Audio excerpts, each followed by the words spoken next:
Hi Management 4350, Performance Management. I want to talk to you a little bit about Chapter 8 and how performance management and employee development are related. So we'll look at personal development plans and look at the direct supervisor's role in terms of connecting performance and personal development plans. We'll also look at 360 feedback systems, sometimes referred to as multi-source feedback.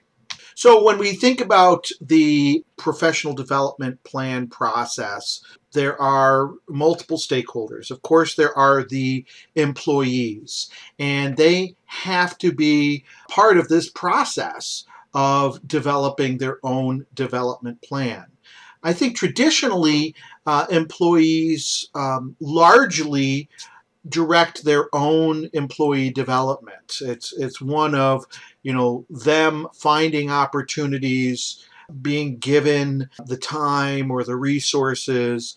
But in this process that we're in, the performance management process, hopefully what we're doing is making employees link that training and development work more specifically to their own performance.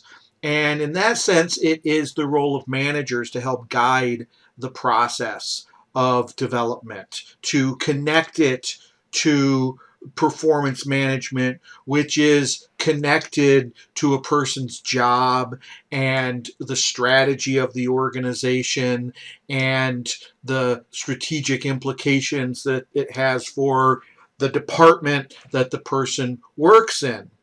So by doing this, it makes managers a much more active part of this process where they can support success and even reinforce the training and development to see that it actually transfers back to behavior on the job. When we were looking at performance appraisal forms, we saw that oftentimes a personal development plan is part of that form. And in here, we can specify specific actions that employees need to take to improve their performance. We can also highlight employees' strengths. More and more, we see professional development being strength focused.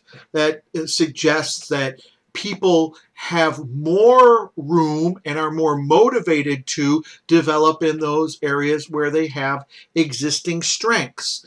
And so we should not just look at deficiencies. We should look to people's strengths. There may be areas that where there are deficiencies, where a person needs to obtain a certain level to be effective.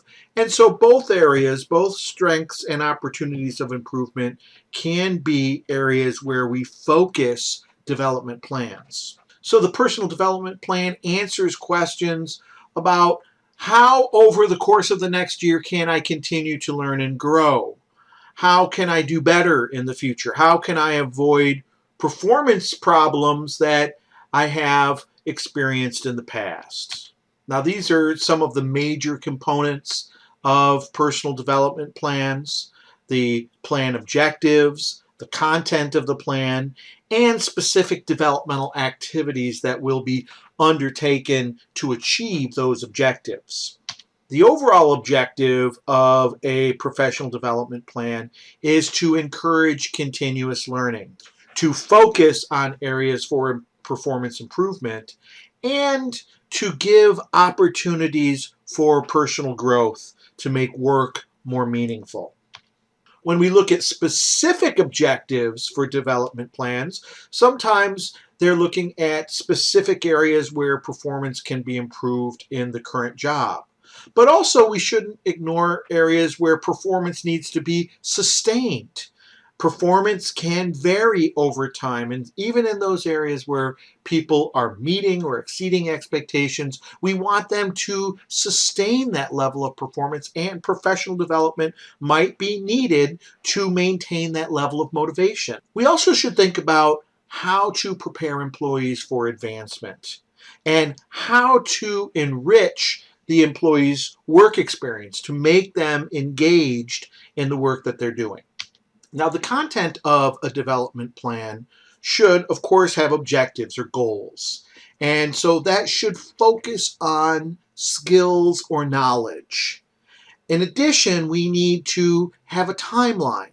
When will this development be undertaken? What is the deadline for achieving some level of skill or knowledge that we're trying to develop?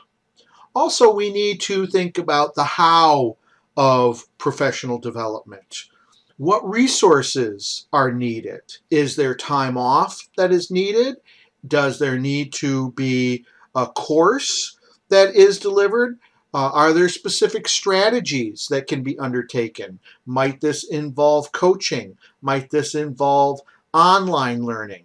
Might this involve some kind of stretch assignment for the person? So there are many different strategies, and with each of those there may be particular resources that we might need to consider to provide the employee. Of course, any goal or objective needs to be measurable, and so we need to identify what is the standard of performance that we're trying to achieve and how we will measure that. What is the yardstick for professional development? We also need to consider the needs of the organization as well as the needs of the employee. So what is the level of performance that is necessary for the organizational to be effective, and where is that employee in terms of that level, and what is the gap between those two, and how do we close that gap? Now, the content of a development plan should be collaborative. It should be chosen by the employee and the direct supervisor. Both have interests in the employee's performance and development. Both have to use resources in order to achieve that. And so it should be a collaborative effort. We should take into account the employee's preferences for learning. We should consider what is the specific objective in question and what are the organization's resources. We need to really consider what on-the-job resources are available. On-the-job learning is very useful because it takes place within the context that performance is going to be executed. And so we need to consider what opportunities there are for on-the-job training, for mentoring, for job rotation, or for temporary assignments. Now, in addition to on-the-job learning, of course, there are things like courses or self-guided reading. We might consider getting a degree, and so there might be some kind of tuition assistance. There might be a particular conference that addresses the skill that needs to be developed. Or there might be some professional or trade organization where membership could contribute to the employee's development. Now, the supervisor needs to explain what kind of development is necessary. There needs to be a connection to performance, and performance needs to be connected to strategy. And so the supervisor is key in making those connections. The supervisor also manages the resources that are available and may be more aware of the range of resources. And so they may need to refer employees to appropriate developmental activities. And they need to help to form the development objectives or goals so that they are realistic yet challenging goals. Supervisors also need to be involved in monitoring the progress of the employee's development. So it's not just a once-a-year conversation. And they may need to provide motivational reinforcement. We talked in class about the mastery asymptote as you might remember. That as we get better and better, the feedback that we get, the performance increases are more and more slight. And here a supervisor can go a long way towards encouraging a person to continue to try and improve and to focus on a goal, even when it's hard to tell whether they're continuing to make progress.